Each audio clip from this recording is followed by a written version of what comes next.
Have you ever wanted to create a recipe that could meet all of your requirements and needs for delicious heartiness and taste satisfaction? Well now, here's a classic recipe for beef stew with carrots and potatoes. Ingredients: 2 pounds, about 900 grams beef stew meat, cut into cubes. 3 tablespoons all-purpose flour. Salt and black pepper, to taste. 2-3 tablespoons olive oil. 1 onion, chopped. 3 cloves garlic, minced. 4 cups beef broth. 1 cup red wine, optional. 2 bay leaves.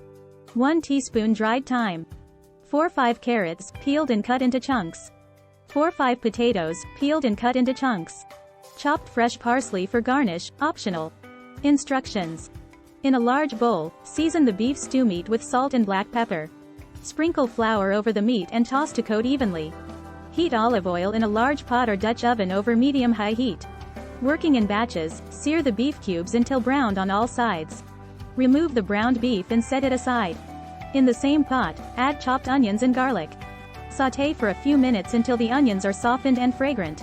Return the seared beef to the pot. Pour in the beef broth and red wine, if using, scraping the bottom of the pot to loosen any browned bits, fond. Add bay leaves and dried thyme.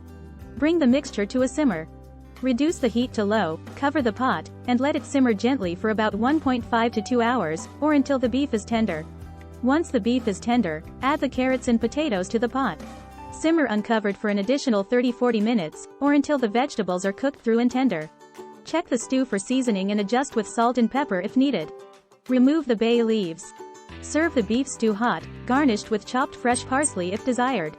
This hearty beef stew with carrots and potatoes is a comforting and satisfying dish, perfect for colder weather. It's a wonderful one-pot meal that can be served on its own or accompanied by crusty bread or a side salad for a complete and delicious meal.